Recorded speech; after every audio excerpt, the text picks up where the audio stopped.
Hi friends, welcome to Biology Simplified Tamil. நான் உங்கள் Senthilnathan. CBSE board exam class 12க்கு February month எண்டில் ஆரம்பிச்சிடும். ஸோ தட் நம்ம இந்த டைம் ஃப்ரேமில் இப்போ அக்டோபர் ஆகிடுச்சு, தீபாவளி கம்ப்ளீட் ஆயாச்சு. இப்போ நம்ம தீபாவளிலாம் நல்லா செலிப்ரேட் பண்ணியாச்சு. இப்போ நம்ம கான்சன்ட்ரேட் பண்ண வேண்டியது போர்டு எக்ஸாமில் 70 out of 70 பயாலஜியில் வாங்குறதுக்கு என்ன பண்ணணும் அப்படிங்கிறது தான். ஸோ அதற்கான ஐடியாஸ் அண்ட் ஸ்ட்ராட்டஜி தான் இந்த வீடியோவில் நம்ம பார்க்க போகிறோம். ஸோ 70 out of 70க்கான ஸ்டடி பிளான் என்ன, சிபிஎஸ்சி பயாலஜி போர்டு எக்ஸாம் 2026க்கு நம்ம கொடுக்கக்கூடிய ஐடியாஸ் அண்ட் ஸ்ட்ராட்டஜி இது தான். Know the syllabus first. முதல்ல நான் எந்த ஊருக்கு போகிறேன் அப்படிங்கிறதுக்கு எனக்கு மேப்பு கையில் இருக்கணும். அது மாதிரி அந்த வழி, ஊருக்கு போகிற வழி எனக்கு தெரியணும். அப்போ தான் நான் அந்த ஊருக்கு சரியாக போய் சேர முடியும்.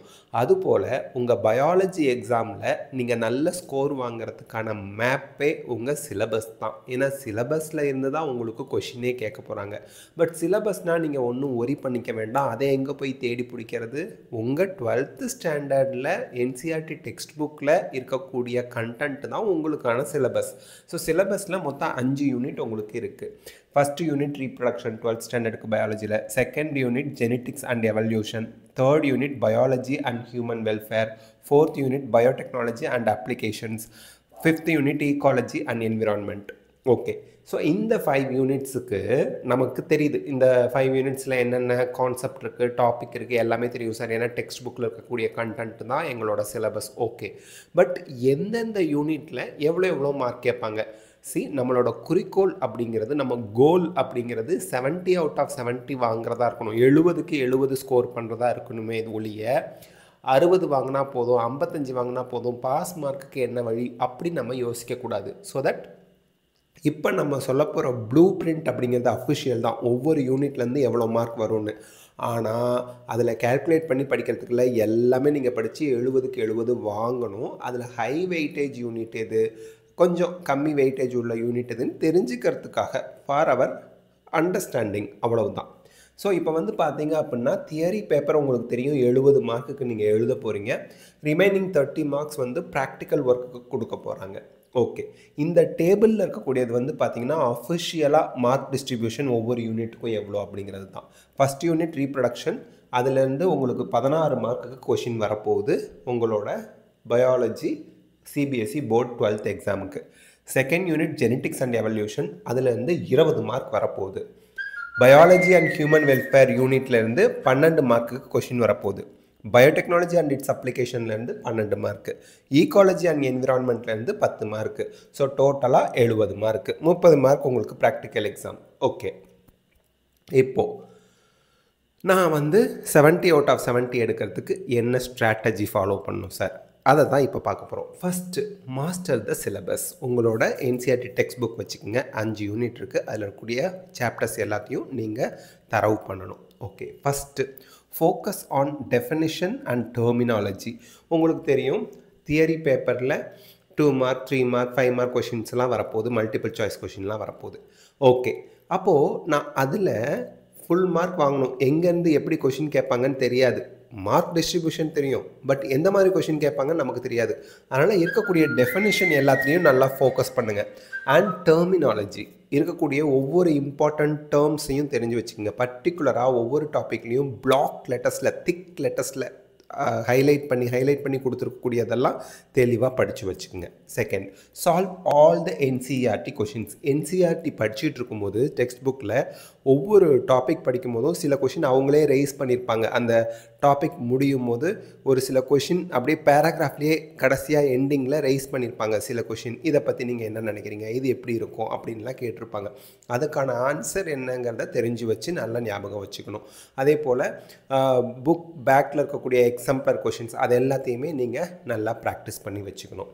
அதுக்கடுத்து நோ இம்பார்ட்டண்ட் எக்ஸ்பெரிமெண்ட்ஸ். ஏன்னா நீங்கள் ப்ராக்டிக்கலுக்கு 30 மார்க்குக்கு ப்ராக்டிக்கல் ஒர்க் பண்ணுறீங்க, அதுலேருந்து தியரிக்கும் கொஷின் வரும். ஏன்னா மோஸ்ட்லி சிபிஎஸ்சி போர்டு எக்ஸாம் அப்படிங்கிறது என்ன, உங்களோட அப்ளிகேஷன் நாலேஜ், நீங்கள் படித்ததை ரியல் லைஃப்பில் எப்படி அப்ளை பண்ணுவீங்க அப்படிங்கிறத செக் பண்ணுற மாதிரியான கொஷின்ஸ் நிறைய இருக்கும், க்ரியேட்டட் கொஷின்ஸ். அதனால் அந்த விதத்தில் நீங்கள் எக்ஸ்பெரிமெண்ட்ஸ் பேஸ்டில் இருக்கக்கூடிய கான்செப்டை நல்லா தரவு பண்ணிக்கோங்க. ஸோ இப்படி பண்ணும்போது நீங்கள் சிலபஸில் தரவாயிடுவீங்க.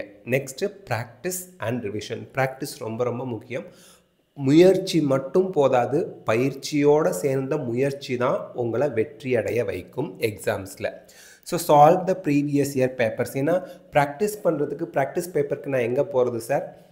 ப்ரீவியஸ் இயர் கொஷின்ஸ் தான் உங்களுக்கு இனி வரப்போகிற எக்ஸாமுக்கான ஒரு ஃப்ரேம் ஒர்க், ஒரு ஸ்கெலிட்டல் சிஸ்டம். எப்படி நமக்கு ஒரு ஷேப்பை கொடுக்குது, அந்த மாதிரி ஒரு எக்ஸாமோட ஷேப்பை நம்ம தெரிஞ்சுக்கிறதுக்கு ப்ரீவியஸ் இயர் பேப்பர்ஸை சால்வ் பண்ணணும். அடுத்து right short and long answers. Practice பண்ணுங்கள். சின்ன சின்ன கொஷின்ஸ் ஒவ்வொரு சாப்டருக்கும் கொஷின் பேங்க் எடுத்து வச்சுட்டு ஷார்ட் கொஷின், லாங் கொஷின் ரெண்டுக்குமே ஆன்சர் எழுதி பழகுங்க. Regularly revise notes. நீங்கள் நோட்ஸ் எடுத்து வச்சுருப்பீங்க, கிளாஸ் நோட்ஸோ அல்லது கைடோ வாங்கி வச்சுருப்பீங்க. அந்த நோட்ஸை ரெகுலராக ரிவைஸ் பண்ணால் தான் மறந்து போகாது. லாங் டேர்ம் மெமரியில் எந்த விஷயங்கள்லாம் நமக்கு ஸ்டோர் ஆகும் அப்படின்னா, எதை நான் அடிக்கடி ரிவைஸ் பண்ணுறேன், ஸ்பேஷியல் ரிவிஷன் அப்படின்னு சொல்லுவாங்க. வீக்லி ஒன்ஸ், மந்த்லி ஒன்ஸ், 15 டேஸ்க்கு ஒன்ஸ்னு நான் ரிவைஸ் பண்ணக்கூடிய, திருப்பி படித்ததையே திருப்பி ரிவைஸ் பண்ணிகிட்டே இருக்கும்போது எனக்கு அது லாங் டேர்ம் மெமரியில் போய் ஸ்டோர் ஆகும்.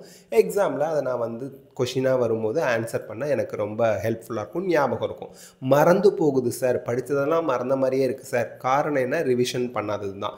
ரிவிஷன் பண்ணிட்டீங்கன்னா ஞாபகம் வந்துடும். ஸோ ப்ராப்பராக ஸ்பேஷியல் ரிவிஷன், ஒரு குறிப்பிட்ட கேப் விட்டு ரிவிஷன் பண்ணிக்கோங்க. அடுத்து டயக்ராம்ஸ் அண்ட் எக்ஸ்ப்ளனேஷன். எப்போவுமே எக்ஸாமில் ட்ரா த டயக்ராம் ஆஃப் அப்படின்னு கேட்டால் லேபிளிங்கும் கம்பல்சரி பண்ணணும். அவங்க லேபிளிங் கேட்கல அப்படின்னு லேபிள் பண்ணாமல் வராதிங்க. டயக்ராம் வரையும் போது அதற்கான லேபிளும் சேர்த்து தான் பண்ணணும். ட்ரா நீட் டயக்ராம் அப்படிங்கிறது பியூட்டிஃபுல் டயக்ராம்னு அர்த்தம் கிடையாது. அந்த டயக்ராம் கொசமொசன்னு இருக்கக்கூடாது. அந்த டயக்ராமில் இருக்கக்கூடிய பார்ட்ஸ் தெளிவாக நம்ம வரைஞ்சா போதும். அழகாக வரையணும்னு அர்த்தம் இல்லை, தெளிவாக இருக்கணும், அதுதான். So draw neat and labelled diagrams. Diagram எப்போ வரைஞ்சாலும் அதுக்கு லேபிள் பண்ணிவிடுங்க. That is very important. எப்போவுமே மார்க் அலோகேட் பண்ணும்போது டயக்ராமுக்கு இவ்வளோ மார்க்கு, லேபிளிங்க்கு இவ்வளோ மார்க் அப்படின்னு அலோகேட் பண்ணுவாங்க. அதனால் you have to be very careful. Practice flow chart and cycles. உங்கள் சாப்டரில் இருக்கக்கூடிய ஃப்ளோ சார்ட்ஸ் என்னென்னலாம் இருக்குது அண்ட் சைக்கிள்ஸ் என்னெல்லாம் இருக்குது, அதை ப்ராக்டிஸ் பண்ணி வச்சுக்கோங்க.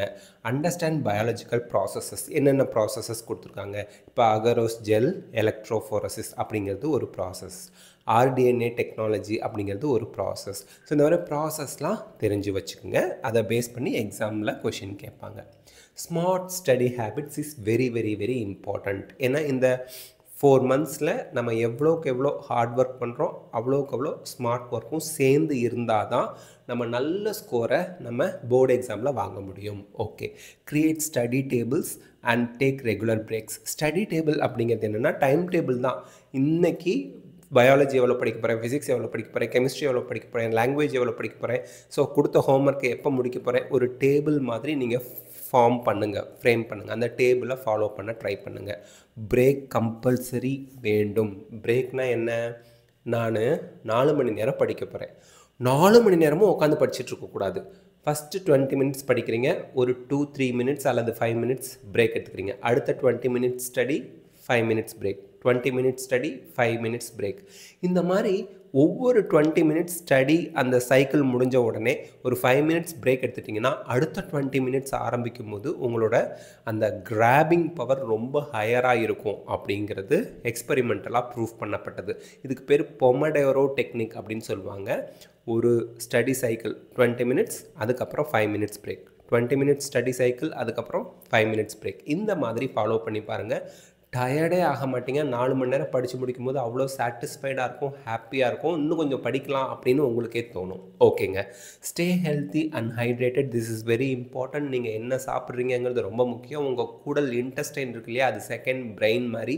நீங்கள் உள்ளே போடுற உணவு ஈஸிலி டைஜஸ்டபிள் ஃபுட்டாக இருக்கணும். அண்ட் வீட்டில் சமைச்ச உணவை சாப்பிட்றது எக்ஸாம் வரைக்கும் உங்களை ஹெல்த்தியாக வச்சுருக்கவும் சுறுசுறுப்பாக வச்சுருக்கவும் ஹெல்ப் பண்ணும். அதே போல் ஹைட்ரேட்டடாக தேவையான அளவுக்கு தண்ணி குடிச்சிக்கிட்டே இருங்க. தண்ணி குடிக்காமல் இருந்தீங்கன்னா டயர்டான ஒரு ஃபீலிங் இருந்துக்கிட்டே இருக்கும். ஸோ தேவையான அளவுக்கு வாட்டர் இன்டேக் பண்ணிக்கிட்டே இருங்க. ஓகே, அடுத்து அனலைஸ் மிஸ்டேக்ஸ் அண்ட் லேர்ன். நீங்கள் படிக்கையில் என்ன தப்பு பண்ணுறீங்க, ப்ராக்டிஸ் பண்ணும்போது ஷார்ட் ஆன்சர் எழுதி பார்க்குறீங்க, லாங் ஆன்சர் எழுதி பார்க்குறீங்க, எங்கே தவறு பண்ணுறீங்க அப்படிங்கிறத நோட் பண்ணி அதிலேருந்து கற்றுக்குங்க. ஸோ தட் அந்த மிஸ்டேக் ரிப்பீட் பண்ணாமல் நம்ம தவிர்த்தரலாம். மெயின் எக்ஸாமில் நல்ல ஸ்கோர் வாங்குறதுக்கு ஹெல்ப்ஃபுல்லாக இருக்கும். ஸோ இந்த 4 ஸ்ட்ராட்டஜி உங்கள் போர்டு எக்ஸாமில் 70 அவுட் ஆஃப் 70 வாங்குறதுக்கு பயாலஜியில் ரொம்பவே ஹெல்ப்ஃபுல்லாக இருக்கும். இந்த வீடியோ உங்களுக்கு பிடிச்சிருந்தா லைக், ஷேர், கமெண்ட் பண்ணுங்கள். பயாலஜி சிம்பிளிஃபைட் தமிழ் சேனலுக்கு சப்ஸ்கிரைப் பண்ணுங்கள். Thank you. All the best. Best of luck. God bless you.